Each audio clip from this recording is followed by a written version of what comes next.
நண்பர்களுக்கு வணக்கம். நான் எட்டியப்ப சோழன். இது வரைக்கும் நம்ம சேனலை நீங்கள் சப்ஸ்கிரைப் பண்ணவே இல்லையா? அப்படின்னா சப்ஸ்கிரைப் பண்ணிக்கங்க. சப்போர்ட் பண்ணுறதுனா மறக்காமல் இந்த வீடியோக்கு ஒரு லைக்கை நீங்கள் போடுங்க. இன்றைக்கி என்ன செய்தியை பார்க்க போகிறோன்னு கேட்டிங்கன்னா, பறிக்கப்படும் துரைமுருகனுடைய பதவி, திமுகவில் அரங்கேறும் அடிதடிகள். துரைமுருகன் அவர்களுக்கு அடிக்கடி உடல்நிலை பாதிப்பு ஏற்படுகிறது. அதனால் துரைமுருகன் அவர்களுக்கு ஓய்வு கொடுத்துவிட்டு பொதுச்செயலாளர் பதவியில் யாரை போடலாம் அப்படின்ற ஆலோசனையில் தான் திமுக ஈடுபட்டிருக்கிறது. ஆனால் அதற்கு முன்பாக துரைமுருகன் அவர்கள் 3 வேண்டுகோள் வச்சார். ஒன்று, திமுகவில் எப்போதும் நான் சாகிற வரைக்கும் பதவியில் இருக்கணும்.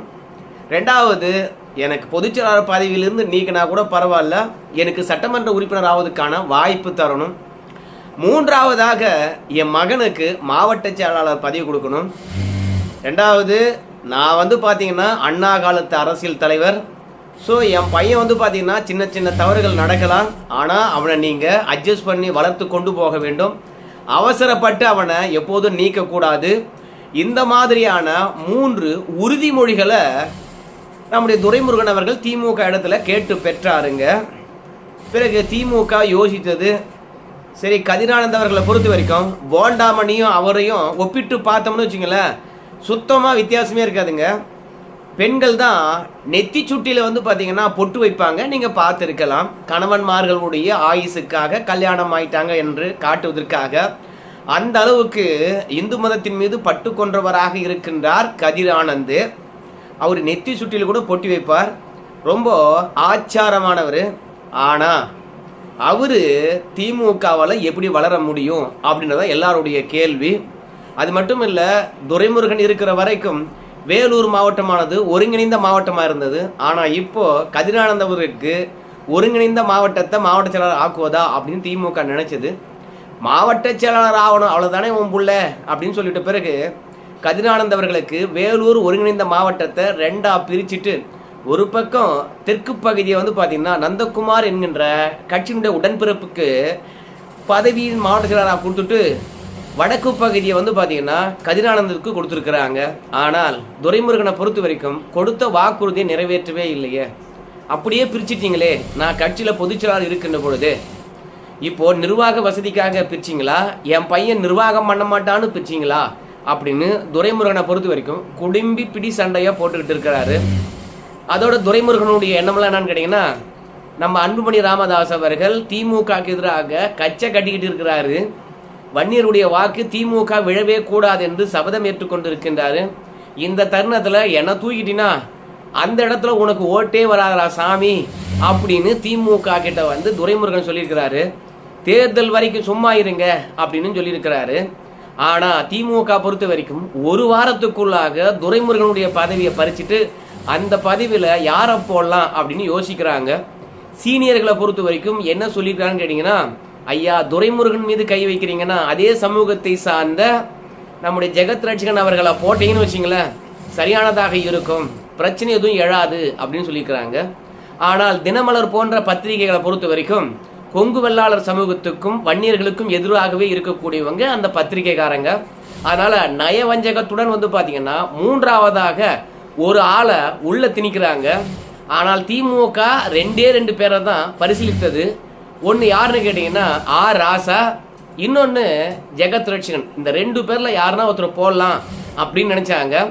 ஆனால் திமுக யோசிக்காத ஒரு விடயத்தை தினமலரானது திமுகவுக்கு ஐடியாவாக கொடுக்குது, டிஆர் பாலுக்கு ஏன் அந்த பதவியை கொடுக்கக்கூடாது அப்படின்ட்டு. ஆனால் டிஆர் பாலு அவர்களுக்கு அந்த பதவியை கொடுக்கக்கூடாதுன்னு சொல்லிட்டு திமுக இருந்ததா அப்படின்னு கேட்டிங்கன்னா, இந்த பொதுச்செயலாளர் பதவியை பொறுத்த வரைக்கும் அடிக்கடி மாற்றம் பண்ண தேவையில்ல.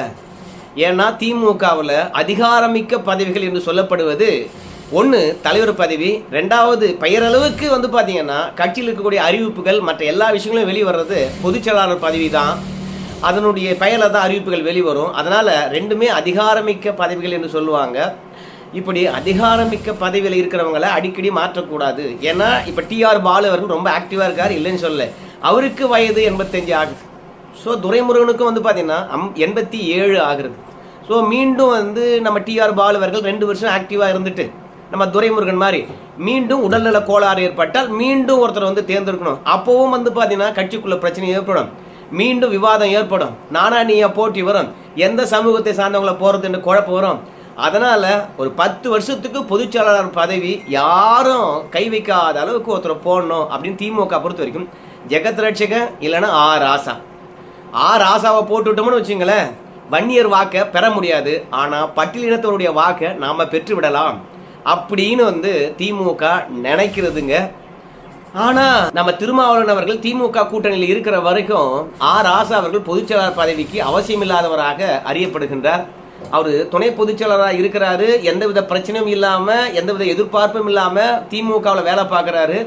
அப்படி இருக்கிறவருடைய மனசை கெடுக்க வேணாம். அதனால் ஜெகத் ரட்சகன் அவர்களை வந்து பொதுச்செயலாளர் போகிறது தான் சரியாக இருக்கும் அப்படின்னு திமுக தலைமையானது யோசிக்குது. குறிப்பாக நம்ம உதயநிதி அண்ணா அவர்கள் யோசிக்கிறாருங்க. ஆனால் இன்னும் சில பேர் என்ன கேட்குறீங்களா, ஏயா கனிமொழியை விட்டுட்டு மற்றவங்களை வந்து ஆலோசிப்பது சரியாக இருக்குமா? எப்போதும் திமுக என்றாலே தன் குடும்பத்தை தாண்டி தானே பதவி போனோம். அப்படி இருக்கும்பொழுது கனிமொழியை விட்டுட்டு ஏன் சிந்திக்கிறீங்க? பையன் தலைவர், அப்புறம் தங்கச்சி வந்து பொதுச்செயலாளர், அப்படி தானே இருக்கணும். ஏன்னா இப்போ துரைமுருகனை பொறுத்த வரைக்கும் அண்ணா காலத்து அரசியல்வாதி, கலைஞருடன் வந்து பார்த்தீங்கன்னா ரொம்பவே நெருக்கமாக இருந்தார். அதுலேயும் கலைஞரும் பேராசிரியரும் தலைவரும் பொதுச்செயலாளருமாக இருக்கின்ற போது அவ்வளவு அந்யோன்யமாக ஒவ்வொரு விஷயத்தையும் 2 பேரும் அலசி ஆராய்ந்து பேசி அதற்கு பிறகு முடிவெடுப்பாங்க. ஆனால் துரைமுருகனை பொறுத்த வரைக்கும் அண்ணா கலைஞர் காலத்திலிருந்து அப்படியே வந்தவரனால இப்போ ஸ்டாலின் அவருடன் கொஞ்சம் நெருக்கமாக இல்லாத ஒரு சூழ்நிலை இருக்கிறது.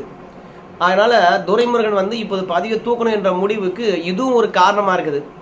ஆனால் நம்ம உதயநிதி அவர்கள் தலைவராகின்ற பொழுது யார் பொதுச்செயலாளர் இருந்தால் சரியாக இருக்கும், உதயநிதிக்கு யார் ரெஸ்பெக்ட் கொடுத்து உதயநிதி சொல்கிறத கேட்பாங்க அப்படின்னு எதிர்காலத்தெல்லாம் யோசனை பண்ணி தான் வந்து பார்த்தீங்கன்னா இந்த பொதுச்செயலாளர் பதவியை போடுறதுக்கு முயற்சி பண்ணுறாங்க. ஆனால் இப்போது டிஆர் பாலு அப்புறம் ஜெகத் ரட்சகன் இவங்க 2 பேரில் யாராவது போட்டோம்னா அடுத்தது கனிமொழி போட்டால் கூட சரியாக தான் இருக்கும்.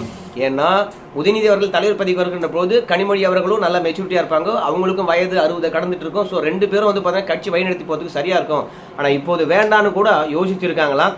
அதனால தான் எல்லாரும் என்ன சொல்கிறாங்க கேட்டிங்கன்னா, திமுகவில் கலைஞர் குடும்பத்தை தாண்டி ஒரு பதவி போகுதுன்னா நிச்சயமாக கலைஞர் குடும்பத்தில் இருக்கிறவங்களுக்கு இப்போ பதவி கொடுக்க முடியாது என்ற சூழ்நிலை இருந்தால் தான் அடுத்தவங்களுக்கு போகும்.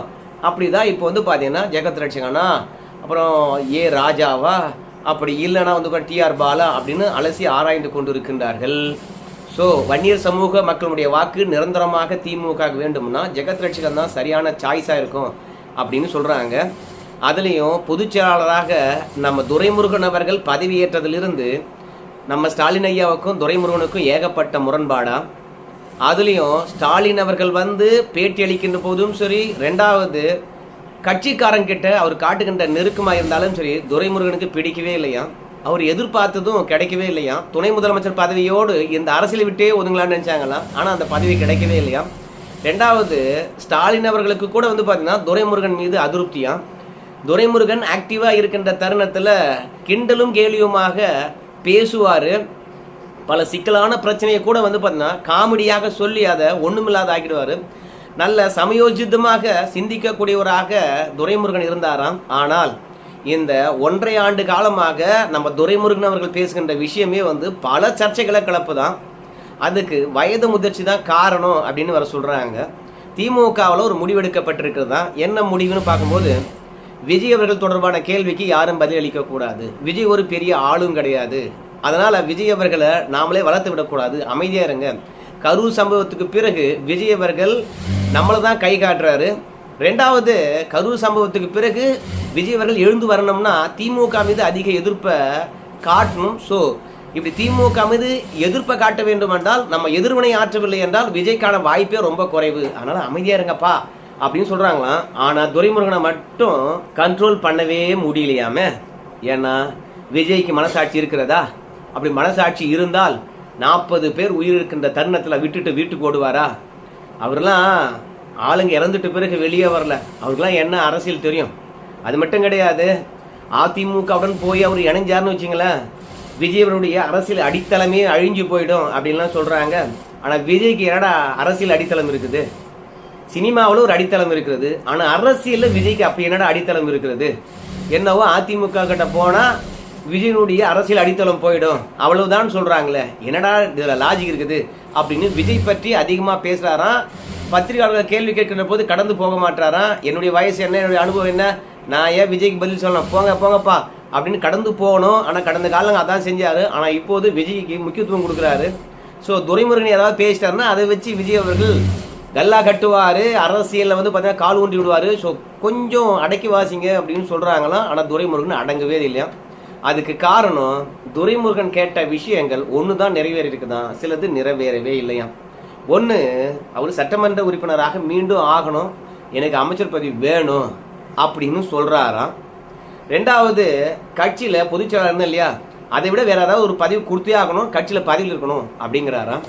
ஆனால் ஒரு கட்சி பதவியில் இருக்கின்றதுக்கு உங்களால் முடியலும் போது ஒரு சட்டமன்ற உறுப்பினராக என்ன பண்ணுவீங்க அப்படின்னு கேட்குறாராம்.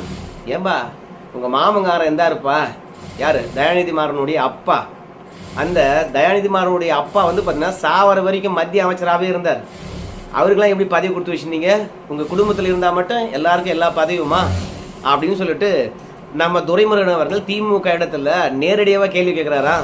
ஏன்னா துரைமுருகன் எதிர்பார்த்த விஷயங்கள் எதுவுமே நடக்கலையா, திட்டமிட்டு அவரை பதிலிருந்து தூக்க பார்க்குறாங்க அப்படின்னு சொல்கிறாங்களாம். ஸோ என்னுடைய உடல்நிலை அடிப்படையை வச்சு என்னை பொதுச்செயலாளர் பதவியிலிருந்து தூக்கலான்னு நினைக்கிறாங்க.